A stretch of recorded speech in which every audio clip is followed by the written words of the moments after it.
All right, good afternoon, everyone. I am Councilmember Brandon Johnson. Here with me today is Chief Gordon Ramsay. After the tragic murder of George Floyd, the nation turned a more critical eye into the need to progress policing in our communities.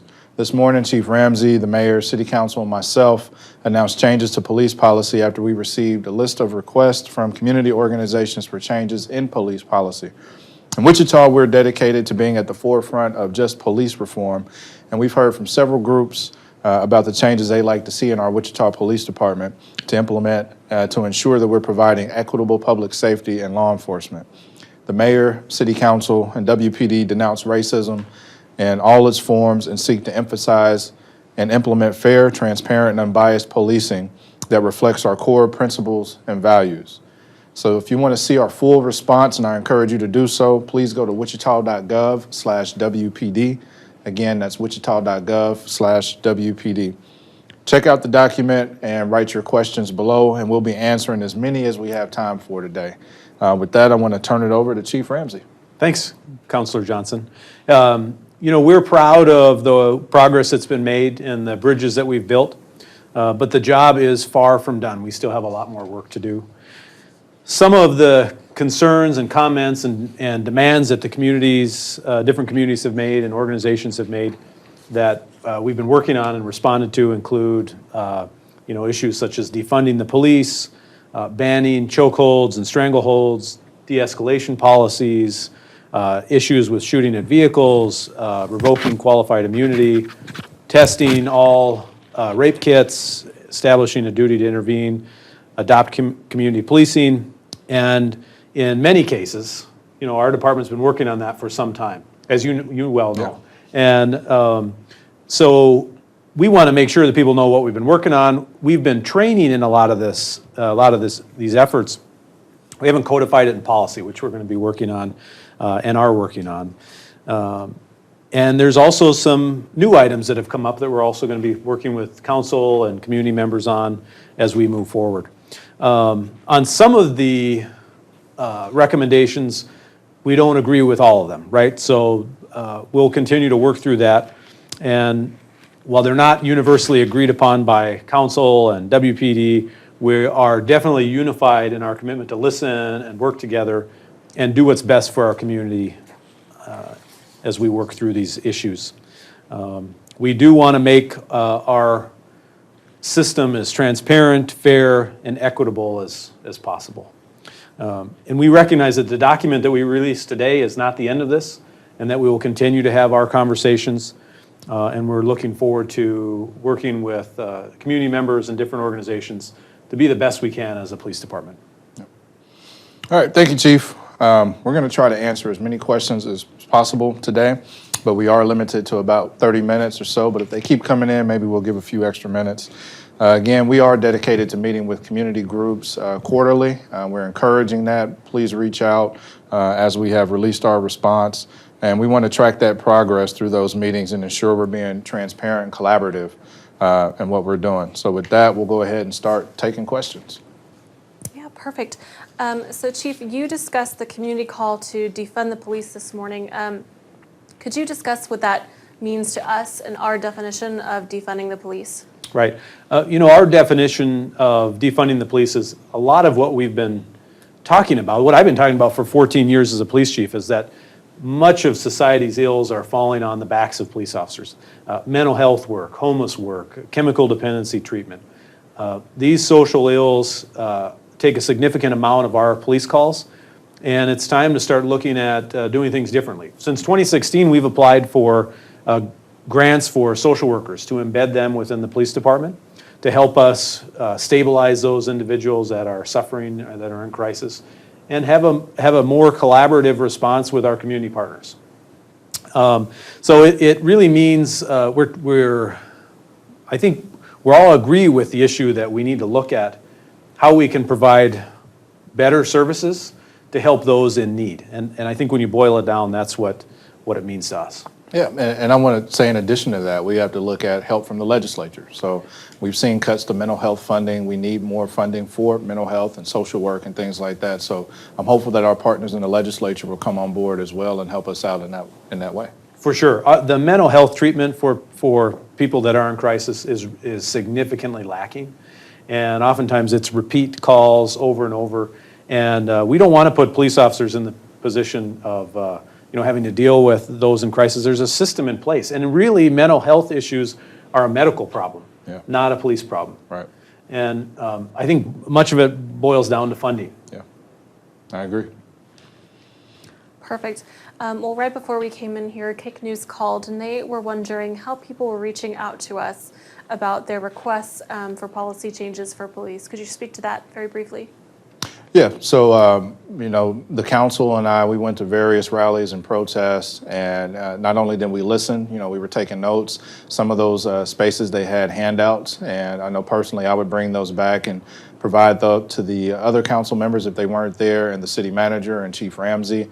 Folks have sent us emails as well. But oftentimes we're actually out looking for that as well. So if you want to reach out by email, if you want to have a meeting with us and talk about it, we're happy to do so. If I could add something too, we have a robust community engagement process at the police department, as you know. Yeah. I mean, we have police officers at most meetings you're at. We're probably at meetings most nights during the week.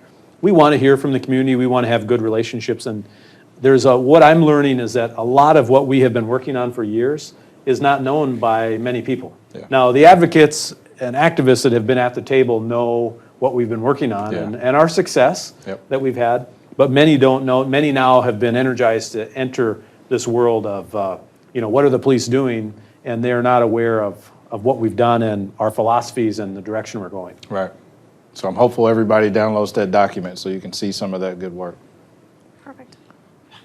We discussed community policing quite a bit. It's been a focus of yours, Chief, ever since you came to Wichita. Could you talk about some of the ways that we enact community policing in our community? Yeah. That's the guiding philosophy of our organization, and it is not new. It has been a part of the WPD philosophy for decades. That is integrating police officers with the community and problem solving to ensure that we're meeting people's needs, we're building relationships in a positive manner. That is when there's not a crisis, getting to know our businesses and our community members to make our neighborhoods the best they can be. It is, I know, I am fully supportive of it because when I was an officer, I employed those community policing philosophy. That is building these relationships. I found I was more successful as a police officer because people gave me more information on who was doing what. I was safer as a police officer. There was a couple times where I was engaged in trying to get someone in custody, and neighbors came out of their houses to help me because they knew it was me. So it no doubt has to be the guiding principles for us as we move forward. Those relationships are critical for our success. Perfect. Lonnie wants to know, will community police officers stay longer in their neighborhoods before being promoted? That's a good question. That is a problem that we see frequently, that a community officer will move in and then they'll move out. And it's not always getting promoted. In the current police contract, they can move to other community policing spots. So they'll just get to know neighborhoods, and with some frequency, we will see them move to a different neighborhood as a CP officer or get promoted. That comment is something I hear frequently from our community members, and I would like to work on resolving that because it is a problem, and right now it's a contractual issue. Perfect. Are traffic complaints still a priority in Wichita? Well, Traffic complaints are probably one of the most frequent complaints. yeah, all the time. That, response times and all that, and that's why we're continuing to work at trying to get more officers and make the new team, I forgot the name of that team. We're trying to make that more robust as well, the folks that show up in the trucks. Oh, the CSOs, the Yes. community service officers, Yes. that's a good point to bring up. Yeah. Those are non-commissioned staff that help us they handle incidents where you don't need a police officer. They handle crashes, they handle animal calls, they handle parking issues, they will block traffic at fire scenes. And our officers love them, the community loves them because it's helped us with our response time. But traffic remains to be an issue. I think we're at 11 or 12 traffic fatalities to date. I can tell you that as a father with young kids, I get worried about the amount of people that are on their phones, Yeah. that aren't paying attention. And I don't want to see our kids hit because people aren't paying attention. Traffic enforcement is a necessary ill because it's dangerous out there and there's people that do dangerous things. Yep. Since you've come to Wichita, you've enacted some things that have not only increased the safety of the public, but also our officers and increased transparency. One of those are our body cameras. Could you kind of speak to some of the benefits we've seen since implementing those? Well, we fully implemented it in 2016, and when we were rolling it out, probably 50% of officers were for it, 50% officers were skeptical. And what we found was that as time went on and officers found how beneficial they were for resolving complaints, because we resolve a lot of complaints by allowing people to watch the video or watching it ourselves, and it's cleared a lot of them from allegations. So our officers are very supportive of it. It's great evidence for trials, and I would say it's been a resounding success. I know, Counselor, you've come in to watch some when you've heard complaints. Yeah. Anytime someone's come to complain to me about it, we were able to sit down and watch the video, and oftentimes what they see in the video is not how they recalled it. Right. And then we get to have a different conversation about, resolving it. And it's been able to build relationships. I know one person that came in kind of befriended Captain Moore, and so I've definitely seen some benefit for it, and I'm glad that we did it. Yeah, I don't think it's possible to do policing today without them. They're so helpful. I agree. Yeah. Perfect. You spoke a little bit about how a lot of our societal ills that contribute to crime fall on the backs of our police officers. One of the most prevalent ones of those is mental health. And I think you touched a little bit on the ICT-1 team. Could you talk a little bit more about what we're doing with that team? Well, because we are the primary responders for mental health crisis in our community, we built a program based on other models, Colorado Springs, Tulsa, successful models that helped stabilize people. Mental health calls take more police time. You can't rush through these, and what we find is that when our beat officers are handling them, oftentimes they have more calls waiting, and sometimes they are rushed through. The ICT-1 team is a partnership with EMS, with a social worker, and a police officer, and they respond to mental health crises together. It's currently only a 40-hour-a-week program, but the statistics we've seen as far as diverting people from emergency rooms, diverting them from jail, it has been a tremendous program, and I know the council supports it. Oh yeah, definitely. We love it, and definitely looking for more ways to increase the units we have. Beautiful. Rhonda is saying she has concerns about the current de-escalation training and whether it's adequate. Are there any plans to improve de-escalation training or make it an ongoing training? Well, it's not just the training, it's also setting the expectations, and that has been a focus of mine since arriving here. The training we provide is regular. Not only is it in formal sessions, but it's also informal. We use video cameras if there's a complaint if an officer had escalated a situation. We use the video as training tools for our officers. The reality is that is a guiding philosophy for this department, and it's an expectation. We go to hundreds of thousands of police calls a year, and they are handled without any problems, and our officers are able to work through those. We are put in situations where we deal with people on the worst days of their lives, often under the influence, often very emotional, and it is a challenging job. It is not easy as a police officer to go into those situations and be perfect. And we have to remember, we hire standard issue people. We provide training, set the boundaries, set the policies and the expectations, but they're not superhumans. And sometimes they make a mistake. But in our hundreds of thousands of calls that we go on and the millions of contacts that we have with people a year, our use of force is tiny. It's like less than 0.01%. So we always want to be the best we can, and we will continue to look at new ways of doing things. And that is a focus of mine and the city's. Yep. Obviously, recent incidents have been sparked by racial profiling. How are we addressing racial profiling in Wichita? Well, we've been working with community partners closely. We've participated in studies. We have opened up our books. We're trying to be as transparent as possible. We know that disparities exist throughout it's not just the criminal justice system, but it's education, it's housing, it's employment. There's like 15 variables. We want to be part of the solution. But I think the problem is bigger than police and often revolves around issues such as poverty and other system disparities that we really need to have a big picture look at this and continue to be at the table and work with our partners that want us to be better. I don't know if anybody has found the magic bullet for it yet, but it starts with dialogue and good faith effort. Yeah, and I would add to that, along with the dialogue, some years ago when Chief Ramsay first got here, a young man named Dewan Wash, myself, and others in the community were working on the Lights On project, which will soon be out. But Lights On was a way, and something that Chief Ramsay noticed, that folks were getting tickets on lights being out, headlights, tail lights, blinkers. And this is a program that I'm really excited about, whether we don't ticket folks, we'll give them an opportunity to go get that fixed, paid for, a certificate to go get that fixed. So again, it's a process and it takes time, but finding those different things that we can do to help out and not just ticket folks, and that's something that the chief has really been pushing, and I'm excited about. Yeah, it will be a great program. And when you look at the driver's license issues around suspensions and trying to get reinstatement, I have met over my 27 years as a police officer so many people that are thousands of dollars in debt because of fines from minimal petty traffic violations.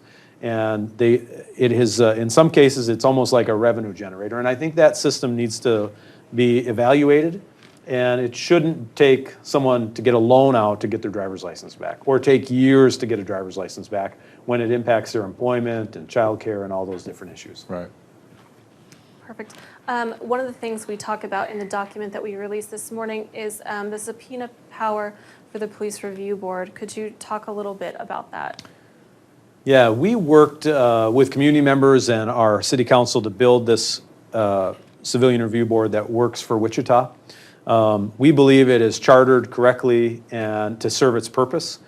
And they get to see, they get to poke, prod, pull back, ask questions, and get to see everything associated with complaints. And I think it's working the way it is right now. Perfect. You touched on this a little bit earlier about our shift to become more holistic in our approach to policing. For those just tuning in, could you touch on that again, our shift toward community policing and other programs to address crime at its cause? Yeah, well, it again is a partnership with the community. We get our authority from the Wichita community. We police in partnership. And they help drive our, what our priorities are. Like the traffic issue. We've heard some people say, oh, you should get out of doing traffic enforcement. Well, you know what, that's probably the most common complaint I hear from community members is traffic-related issues. So those are things that people need to know. They need to look at our statistics and how many crashes we're having. But it's good to have the dialogue and it's good to have the discussion so people understand. We also know that in different neighborhoods, there's different priorities and problems. And we will continue to work with various entities to make sure that we are being as responsive as possible to our community, that we're reducing crime and building partnerships with those that want to be at the table. And one thing I've been saying since I ran for office, because growing up in District 1 myself, I remember days where we had officers on bikes and the yellow uniforms, and you knew them by name, and they would get out of vehicles. You might see one playing basketball. Those are things that I've wanted to see us get back to as far as community policing, and we need more officers to do so, because they continue to get on the clock and go call to call to call. But it's something that I know the chief supports, and we really want to see more officers getting out of vehicles. And I think that we can build community relations like that. When you get to know Brandon instead of Officer Johnson, right, you have that open dialogue. So you know what's going on in the community, and you begin to trust one another. And that's something that I know we're working to get back to. And again, it's incremental, different steps, but we are trying to work towards getting back to that. People feel safer when they know they're police officers, and that kind of goes back to the community policing model. The bikes, having time to interact with kids in a positive manner, that makes our community better, and that is our goal. Yep. But community policing and that philosophy of policing does take more police officers than the traditional policing model of just 911 response. Yep. We have time for just a couple more questions. One is about training. Obviously, when we hire our officers, they go through extensive training that continues throughout their career. And you spoke a little bit earlier about mental health and the role of officers in community mental health, but we also do mental health training with our officers. Could you speak to that a little bit? Yeah, so from the community perspective, our recruits, they go through, they more than 2.5 times the state mandate for training.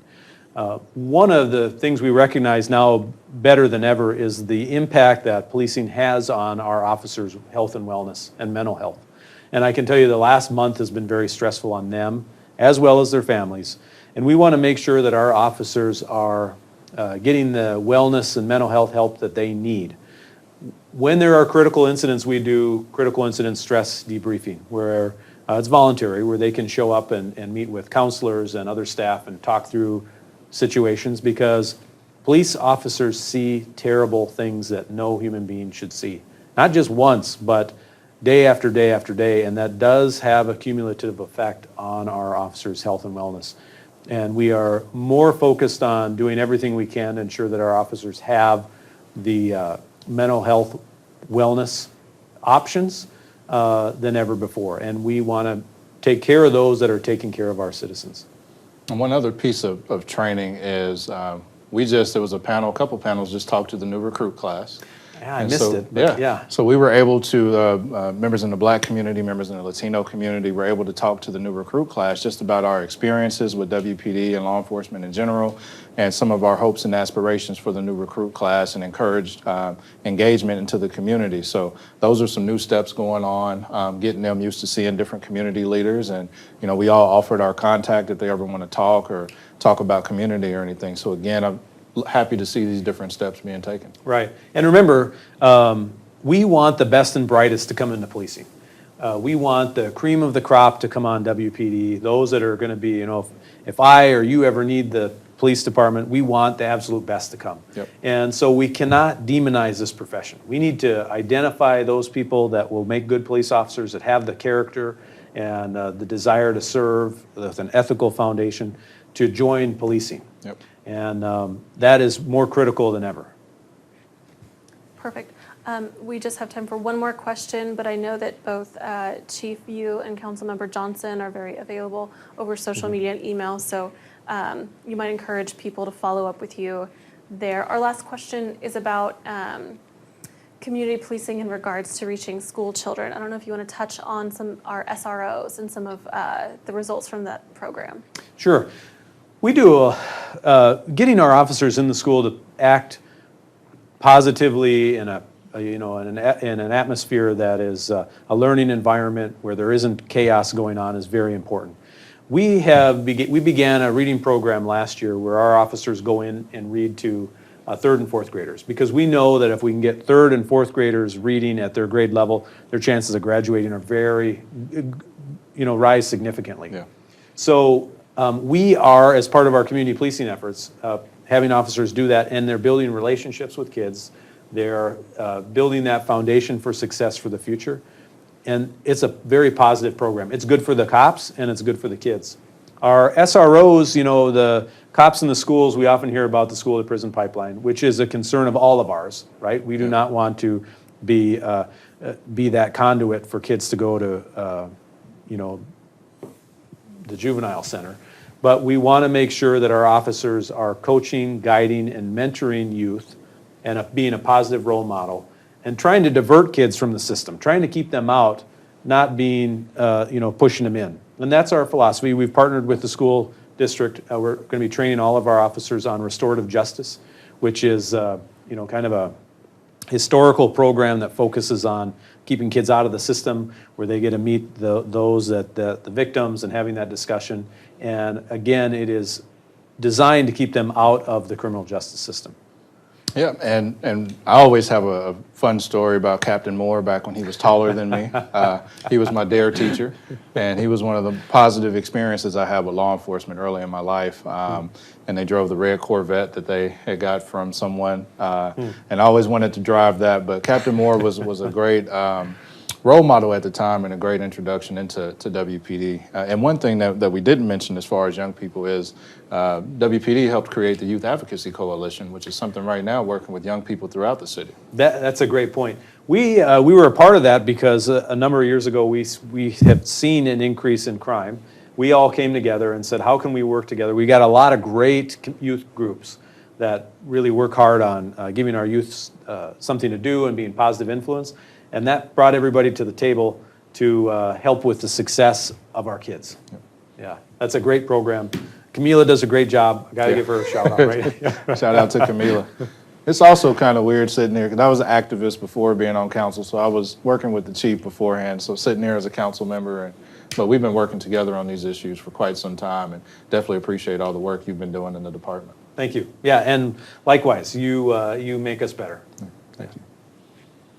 Perfect. Well, that's all the time we have for today. Thank you everyone who tuned in. Again, please feel free to reach out to Councilmember Johnson or Chief Ramsay if you have any questions that we didn't get to today. So. Awesome. Perfect. Was that supposed to be you, or was